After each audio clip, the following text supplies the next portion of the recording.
Hello and welcome back to another episode of Beyond the To-Do List. I'm your host, Eric Fisher, and this is the show where I talk to the people behind the productivity. This week, in honor of next week's episode, when I am speaking again with Mike Sturm, this week I'm revisiting a conversation I had with Mike Sturm about his collection of essays, Be, Think, Do. Deeper essays on personal development and productivity, and this was a really great conversation for me personally to revisit at this time. Right now, reevaluating things, reprioritizing things, and assessing the overall role and definition of the word productivity in my life is pretty big. I think it is for a lot of other people too. I hope it is for you. And so I thought this would make sense to revisit Be, Think, Do. And that's exactly what we do in this conversation with Mike. We talk about what each of those components of being, thinking, and doing make up what portion of productivity, because it's not all about just doing things. It's also about thinking, and it's also sometimes just about being. But it's not just about being in a passive way, but being in an intentional way. And these three things fold in on each other and aid each other in being done and getting done. But also, it's a really great conversation to go through again before listening to next week's episode with Mike Sturm on his new book, The Wabi Sabi Way, which was also a great conversation to have with Mike Sturm. This week, it is my privilege to welcome to the show for the first time, Mike Sturm. Mike, welcome to the show. Hey, thanks for having me, Eric. All right. So I don't know how long I've been aware of you. I just know that I get your newsletter in my inbox and knew that at some point I'd have to have you on. And then turns out you were writing a book and you came out with one. And that's usually the perfect time for anybody to show up on anything, right? Is they have something to let people know they did. So let's talk about this book, Be, Think, Do. Obviously, people who listen to this show know that those are the words right there, being and thinking and doing. It's the how are we to be, and all about how, it's not just about doing the right things or thinking the right things. And I want to break those down. Each one of those things is interesting in and of itself. And I think they actually kind of all go hand in hand. Why do those three things go together in terms of the elements of productivity? Well, for me, those were the three things that are, I guess I'll say I like to break things down into the simplest components. And I try to get, because my background is in philosophy, academic philosophy, and there's a lot of logical rigor there where, Occam's razor is in full effect. It is, let's break things down to the simplest elements and no more, and of course, no less. And so when I started to look at my catalog of the things that I've written about, almost all of it is on self-improvement, productivity, all that stuff you mentioned, and it gets into those debates that you were mentioning. And I just started to gather the ones that I thought were good, because there's some stuff that's not great. I was just thinking through some things, and I published an essay. But the ones that I thought were really good and they got a lot of response and engagement, they kind of started to go into three different areas. There was the things that were about just being a certain way or being a certain kind of person. And then there was stuff that was about thinking, and they probably mostly involved thinking in some way, because I'm just infatuated with thinking, how to do it better, how we just do it by default, and then just what's happening when we're thinking. And then the doing part, which is the part that I'm probably worst at in my own personal life. I overthink things and I don't really do a lot of stuff. That's something that I'm always interested in from a standpoint of being a learner. I want to figure out how to do not necessarily more, but at least do more of the things that are really valuable and that I want to do. And then as I started to separate these essays, I found that, man, what I really also want to say in the book is not just productivity and personal development really just falls in these three realms. There's an order of operations. And in the intro, I lay that out and talk about how, if you can, read the book in order from the be, think, do. So be first, then think, then do, because I think we tend to mix those things up. And if I had to be like Dr. Productivity and diagnose an issue that I see as I read stuff about productivity and personal growth, one of the things that I see is that we get that order of operations mixed up. We think that first we've got to think and do sometimes do before think. And only after we're done doing some thinking and some doing, that's when we can be. But that's mixed up. We should be focusing on just being first, being ourselves, being comfortable, having a good relationship with ourselves. That's where like meditation and journaling comes in as foundational practices, and focus on that for a long time. And then after that, the thinking and the doing comes in. When it comes to the normal approach that people have, say, why, the why behind maybe they listen to the show is that they want to get something out of it that's going to help them do something more, do something faster, do something better, or have it done, and then be able to appreciate that it's done and be after the doing is done, let alone maybe skip thinking. And yeah. I love that you're approaching it from the opposite way, that in the end, the right actions, the doing, which aren't the be all end all, by the way. No. But that if you must act, if you must do it after you've thought, and think after you've been. Yeah. Right? Yeah. It's tough to come up with the verb. I stumbled with that as I was writing. Like, what's the verb here? It's be, sure, but what about the past tense and the present tense? Yeah. So I think people who are listening to this episode and have listened to a number of other episodes probably are seeing right now that, again, these three things, the being, the thinking, the doing, are where most of the spread of going beyond a to-do list, the title of the show, comes from, is that it's not all about having a list, which is, I would say, maybe comes out of the thinking part and halfway with one foot maybe into the doing side of things.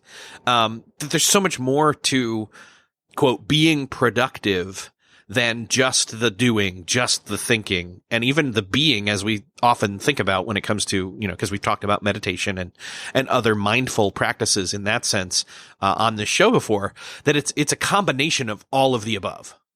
Yeah, absolutely. When you first meditate, if you've never meditated, if you're the type of person that's never meditated, or if you've meditated and not gotten anywhere, then the first time that you do it, you're either going to have a revelation about yourself, or you're going to be really angry or scared or have a strong emotion because you're unfamiliar with who exactly you are. You haven't sat down, stopped doing and stopped thinking, and just observed yourself being yourself. No pretense, no context. You're just sitting there breathing, and you're watching all these crazy, stupid, perverted, dumb thoughts pop in and out of your head, and there's all these emotions that arise and fall away, and you're like, what is all this crap? But if you pretend that it's not there and you just try to think and do all the time, you'll find that you get in your own way all the time. You're trying to do things and think about things that don't mesh with, or at least are not harmonized with, who you are underneath all the actions and the thoughts you have. And that's, for me, that's the important part. And really, like, for someone who's just getting started in the space, reading about personal improvement and productivity and all that stuff, you can trash the second two parts of the book and focus on the first one, and then find more literature like it. You don't have to meditate every day. You don't have to keep a journal every day, but at least do some of the activities that involve sitting silently on your own and just observing how you're feeling and what you're thinking, and then maybe recording some of it. It's a basic practice. I want to come back to the be and the think and the do and kind of spend a little more time in that area. But I also want to go into this, I mentioned this earlier, this idea of productivity and the way that we've kind of gotten to this word being the catch-all of, what people don't even necessarily know how to describe in terms of what they mean by that. They say productivity and they think, doing things better, doing the right things, doing things faster, getting things done, as one book states. And that there's more to it than that. My friend Mike Vardy, he always talks about time and attention, and there's efficiency experts, and there's effectiveness, and there's, and it has to do with, and you've got some thoughts on this, it has to do with wrestling I think in a sense, some of what the be think do is that you're already kind of grouping your writing into in terms of the book. But this idea of what is the definition of the word productivity? And honestly, I don't know. I think we can get tangled up in semantics. And we will. And the words. But, and we do. But what I'm saying is I don't know that, I don't know. You talk. My thought is, my final thought before I hand the mic back over is I feel like a lot of the time it's wasteful to spend the time talking about the differences between these words. Yet at the same time, I think it's incredibly helpful to differentiate what we mean by different words, because you can get better insight and better, or better or deeper meaning out of them, so to speak. So I agree with everything, but then I also disagree with everything. Okay. So. Okay, good. But yeah, you're absolutely right. I mean, like I mentioned, my background is in philosophy, and it's part of what drew me to that. Aside from a professor telling me that that's what I should be doing, was just because I wrap myself up in those debates about the meanings of words like a warm blanket. I just love that, and it is because, for one, it's fun, right? It's something fun to do. And you could feel engaged and feel smart, and like you're really realizing things. But then also it does have impact. And so when you were talking about that, whether or not it's valuable, there's two things that I put in the book that come to mind. There's this the chapter at the very end, which is a new essay. So everything in the book except for the introduction pages, there's an intro at the beginning of each section and an intro to the whole book. That's all new stuff. But then all the essays, the numbered chapters, those are all things I've published already. The final one, though, the final numbered chapter, kind of addresses this point that you're talking about. And it doesn't necessarily talk about whether it's worthwhile to define these terms of productivity and efficiency and effectiveness, but it does touch on something that maybe you can use as a guide if you get hung up too much on which one of those words you want to use as a guidepost. And it's something that, as I was struggling to do other things while I was writing this book, I just started to use as my own metric, and that is feeling. I had written this piece a while ago, and it's somewhere up on the internet, and it was tentatively going to be titled "Feelings Are Results Too," because I've been told for a long time in my day job, I work in sales for a distribution company, like, results are all that matters, right? Get the results, get the numbers, get the metrics. That's what matters. And I'm just not that type of person. So already I came out of the gate at that kind of job, just, being skeptical of that way of thinking about things. And nothing's really changed my mind in the 9 years or whatever that have come between that time, right? I continue to see people focusing on results when in reality that's not always the best way to gauge how you're doing, because so much of the stuff is out of your control. It's the markets, it's other people in your organization, other people in your life. It's just, that's not always the best way to go. But what is a good way to go, at least for me, I found recently, is your feeling of engagement. How engaged are you with things that you feel you need to be engaged with? Because at least this way, then you can put forth what you believe to be the proper effort. And even if the results don't come in the way that you desire or the way that you expect, you're being whatever it is that we're trying to be when we talk about productivity, if that makes any sense. I think so. I think that one of the things, I mean, again, in the end, why I and others go to that place of the three words, be, think, and do, that doing and the results, the end, being the begin with the end in mind, as we sometimes hear. Yes. Or, that in the end, again, what are we doing for? What are we doing things for? What is the outcome we're trying to achieve? What is the quote goal we're setting?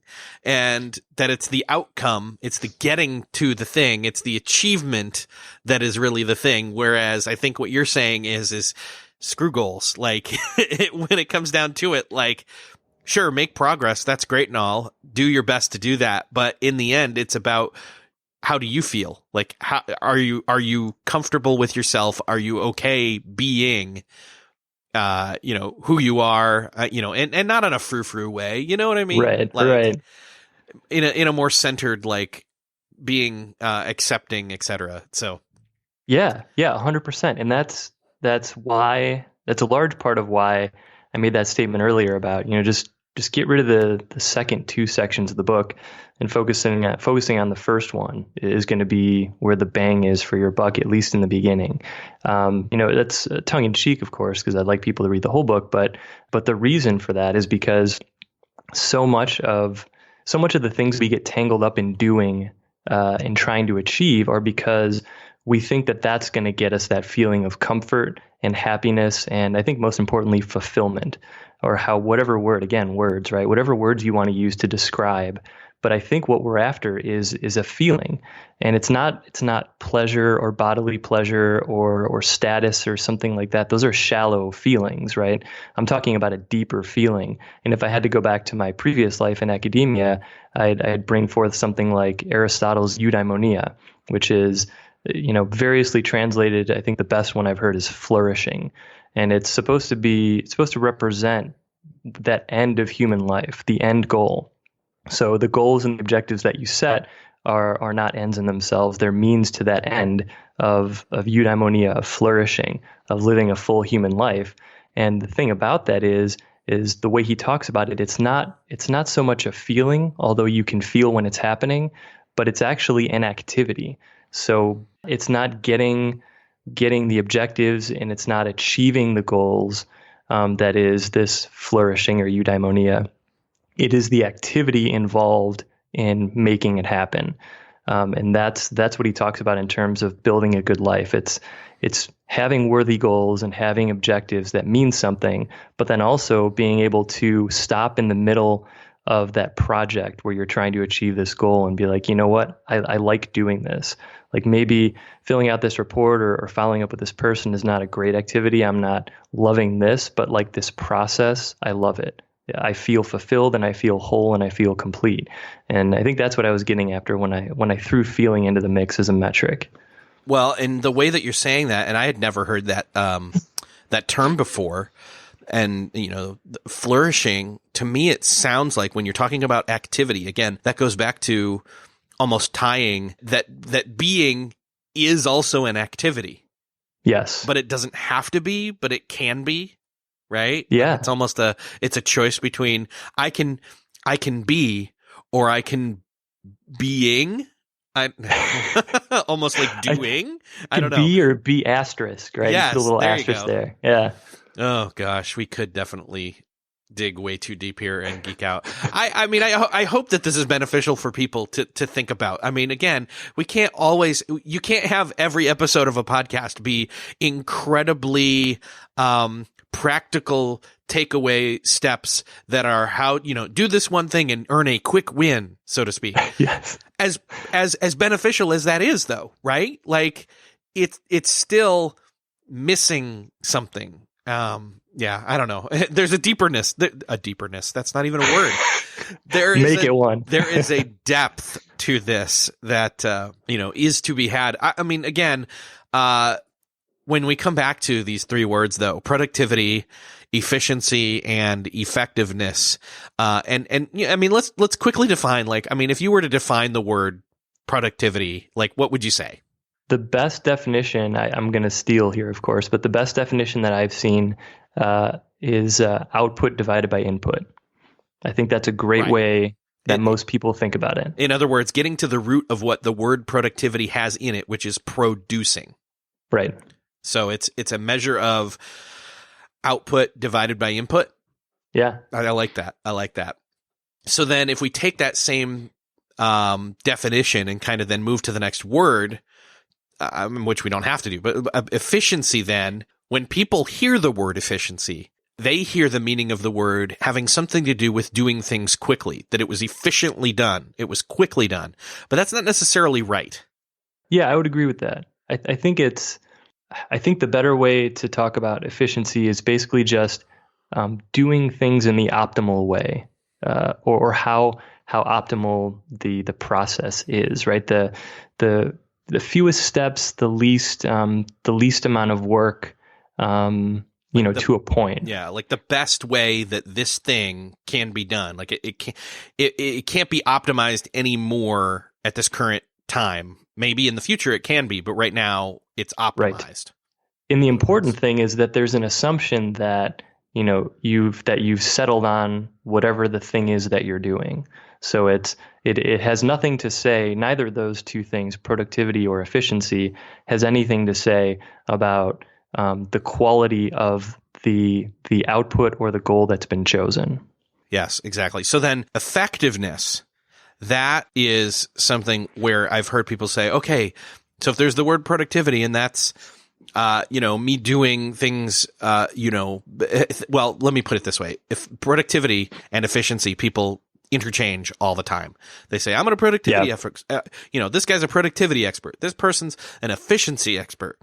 I don't hear about effectiveness experts, somebody who comes in, although I think in some senses they'd be consultants because they would come in and say, and consultants could be the other two things as well, but a consultant would come in and say, why are you guys not doing this? These things, in other words, the bottom line, what's the most impactful things you could be doing or doing the right things? That I don't necessarily have any kind of qualms about with people's most often chosen definition of the word effectiveness.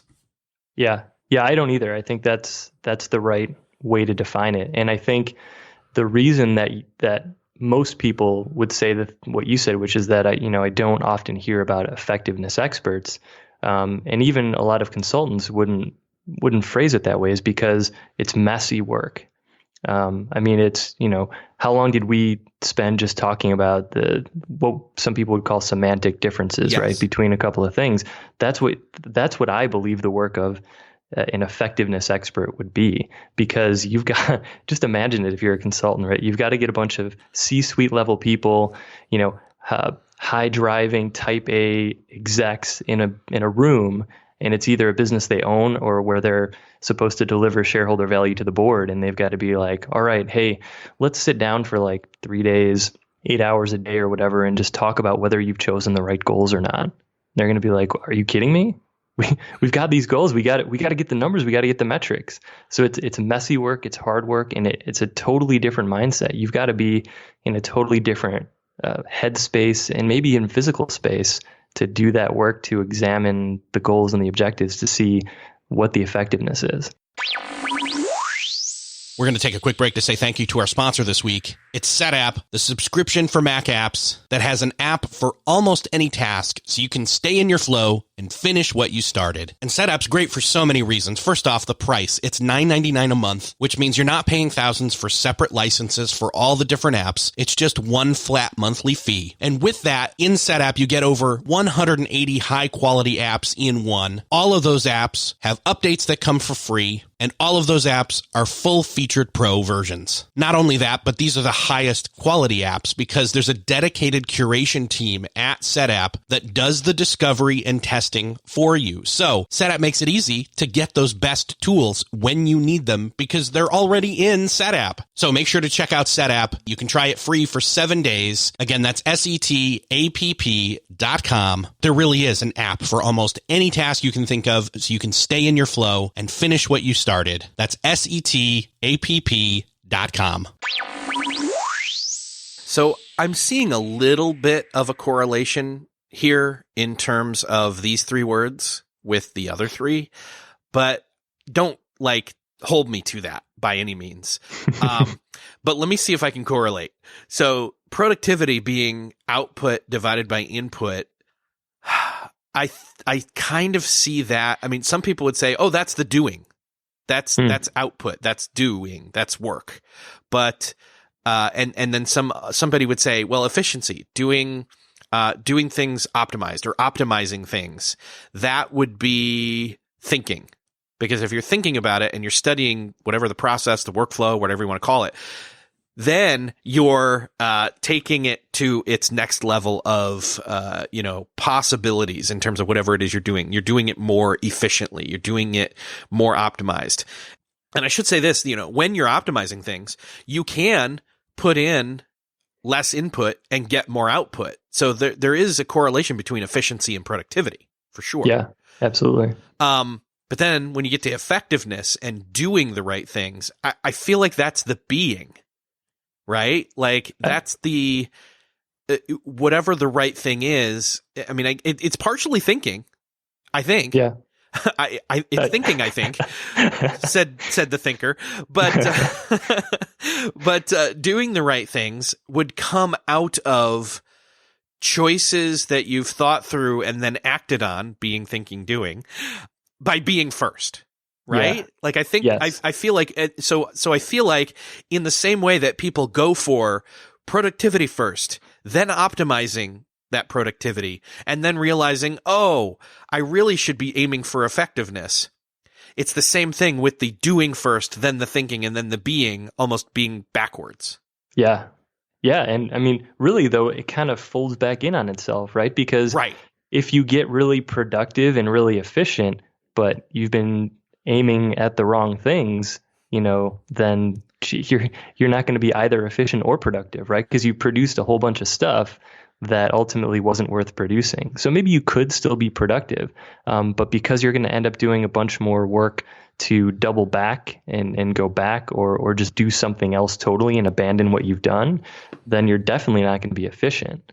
Well, and I would even say you were productive. You definitely were efficient.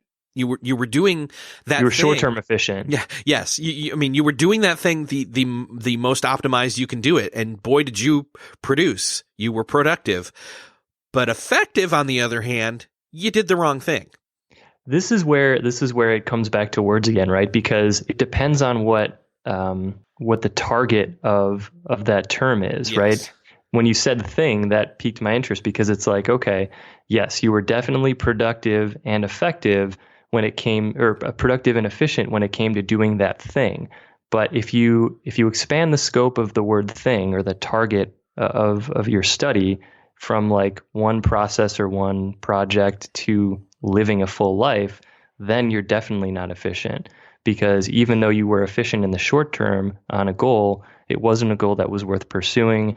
And if you were lucky enough to realize it, then you've got to go back and do what they call in the industry scrap and rework, right? You've got to go back and fix the problems that you caused, or just at the very least, figure out a new plan on what you're going to do now. And then maybe you can be effective, but you've done a bunch of work that didn't need to be done because the goals weren't worth it. Now that we've gone round and round with 3 words and then 3 other words and, kind of landed here, I'd love to go back to, what are some of the components that you think the most important components? I know that being is the most important, and then the other 2 parts don't worry about. But if somebody is reading through the book and decides to read the whole thing, like, what of not just being, but also thinking and doing would you think are the most important maybe pieces to start to I almost said it. I'm going to say it, to start thinking about as you, in other words, what would the key takeaway be for be, think, and do? And you can be there can be more than one for each of those sections, I guess. Okay. I would say, if I wanted to go section by section, the thinking part, I think really the most important thing to get from the thinking part, and even I can talk about just one essay in particular. There's one in there called Think Like No One Else. And it's got just, actionable, surprisingly actionable for considering how I write, ways of approaching this thing that we call thinking. And it kind of boils down to systematically keeping your mind open. And there's just different tips in there about how to approach everyday problems, how to look for problems, how to look for things that are outside of your wheelhouse, so to speak, and then try to connect those with things that are in your wheelhouse, and then being surprised and delighted by the different insights you can have, the power of analogy as a thinking tool, or like trying to make an analogy between 2 things that don't seem like they're analogous. That's been huge throughout my entire life and has helped me quite a bit. And really just open-mindedness, if it encapsulates all into one term. Thinking effectively boils down to open-mindedness. And then this is where it folds back on itself again, because open-minded is a way of being too, right? It's a way of presenting yourself to the world. If I could sound really meditative and frou-frou for a little bit, open-mindedness is just, it's a posture that you take towards the world and all the various facts and fictions that are in it. As far as the do is concerned, asking questions would probably be the action that I think is most effective. It's asking questions of yourself, asking questions of other people, and maybe it's a little bit of cheating because that's almost like thinking, right? You're not really doing anything, you're just asking questions. Right. Yeah. But a lot of the advice that I give in these chapters in the do section talk about how to more effectively position yourself so that when you've got to do something, you're doing the right thing. So it's talking about the topic of effectiveness. I have a chapter in there about a Schultz hour, which is something that I read about a couple years ago. George Shultz, who was the Secretary of State under, don't quote me because I might be wrong, Ronald Reagan, he had an hour every week where he essentially did what sounded like a David Allen-esque weekly review, but he wasn't just going over his projects and his actions. He was just thinking. What's interesting is, so George Shultz is this famous guy who who dealt with thinking, but then his grandson went to work for Theranos, and at the time George was also very heavily invested in Theranos, and that whole thing fell apart. And infamously, he was implicated as a person who just wouldn't listen to reason and wasn't open-minded enough to see what was actually going on, which was a huge fraud. So that's kind of off topic, but it's interesting because there's a way to take this actionable advice that's something so simple as like a weekly thought session and seem to just not use it in the right way. He probably came up with all sorts of great thoughts, but ultimately it led him astray. So there's always that warning attached to actionable little tidbits and quick wins. It seems like it's exemplifying one of the things we've talked about on this show before, which is, and even just as recently as talking with Cal Newport, and one of the things that we didn't really dive too deep in on his new book, Digital Minimalism, was this section on solitude, though I alluded to it, where what George Shultz was doing, which while you were talking, I did look it up, and he was Secretary of State under President Ronald Reagan. So there we go. Wanted to confirm you there. That he's sitting there and thinking, but it's one part he's sitting there and just being. Yeah. One, he's letting his brain, what's the word? When you expand a brain because you're stretching it. So decompressing it. You're letting it decompress. So thinking is ancillary. It's more of a being thing, though thinking can happen. Definitely not doing, though. Although you can argue he's doing thinking and being. So sorry, had to. He's actively thinking and doing, though also passive. So. Yeah, the active and passive in this is just anyway. I do have to say, by the way, the book is so much better structured and laid out and ordered than say a conversation can be, because a conversation's messy. It goes back and forth and you come up with something as you're saying it, and so does the other person and vice versa. But yeah, I just wanted to point that out there again. This is one of those practical ways of showcasing that yes, one person doing this thing still exemplifies like going in all three directions at once in a sense. Yeah, and that's the big joke of it. Is right, like I spent all this time like sorting through these essays and, aside from the time writing them over the years, like just finding out where they go. And I figured out pretty quickly that it's like you could really put these in any of them, right? I mean, it's in some sense it's arbitrary, in some sense it's meaningful. But the big joke is that it's all of them are all three. I mean, you could really make an argument for any of them. And so, go ahead and read and have a laugh. Well, and I think, okay, so kind of in closing here, I want to point this out, that in the same sense that they fold in on each other, let alone the other three words we brought up, you need to do all three. I mean, I know you were saying, really focus in on B, and that's great. And I agree with you. because a lot of people don't take that time. I mean, if anything, that's the thing that's lacking in terms of the quote productivity conversation these days. It's a lot of focused in on doing, some secondary information and thought process going in on thought and thinking. Being kind of takes the back seat. So your book comes in and says, hey, being first. And that's great. But I think that this is, I mean, again, it's an ongoing conversation. I think all three things are present at all times. Like we said, thinking is an action, which is a do. Being is an action, and that's a do. Thinking, vice versa, is also doing. Anyway, you get what I'm saying. I get it. Yep. You're doing all three all the time. Yes. And that's like, I start out the section on thinking by talking about just how weird it is, because we're doing it all the time, whether we want to or not. And sometimes that's part of the problem. But then at the same time, we're trying to, it's almost like a fire hose that's always running mostly on full power. And then there's various times where we just heuristically expect to pick it up and then somehow control it and point it in the right direction within a matter of seconds. I mean, it's pretty ludicrous, right? But what can help you do that is just like getting used to how it's always flowing and flowing very hard, so that you can come at it with a little bit of caution and a little bit of knowledge about what's going on. Yeah, man. Seriously, I know that we're going to have to talk again, but I'd be happy to. Yeah, but for now, I think the listeners had enough.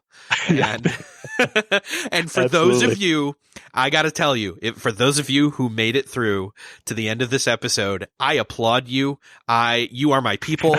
I apologize, I guess. I don't know why, but on me. That's what I have to say. I thoroughly appreciate you geeking out with us, and you should definitely pick up Mike's book, because not only does it delve into what we're talking about in this episode, it does it much better than this conversation can convey or even instill, like meaning wise to you. I can tell you that I got lots more out of the book than even this conversation. And I just kind of said, hey, this conversation sucked. And that's not true. I'm just saying the book is something you can like sit and dwell on and be and think and do the reading. So there you go. I throw that out there too. Oh, Mike, this has been awesome. Likewise. Let's I know people can grab it on Amazon, and I'll link it up in the show notes and everything. Where else can we send people? To MikeSturm.net, and where else? Anywhere else?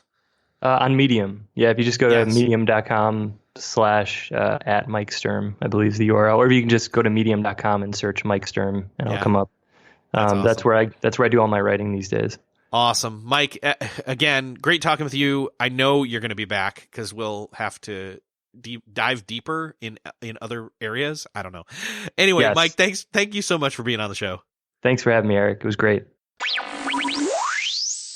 Well, that's another podcast crossed off your podcast listening to-do list. I hope that you enjoyed this conversation with Mike Sturm and found something meaningful in the re-examining of the meaning of productivity, and are able to find something in this conversation about be, think, do, and what those components mean for your productivity. I can tell you right now that the book over on Amazon on Kindle is actually really cheap. It's currently $4.99. It's an easy grab. I'll link it up in the show notes.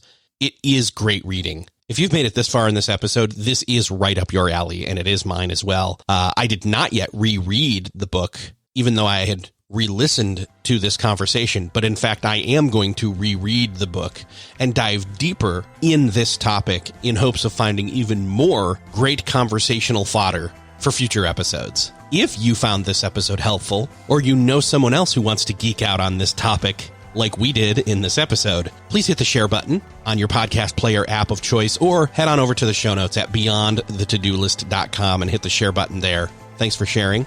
Thanks for listening, and I'll see you next episode.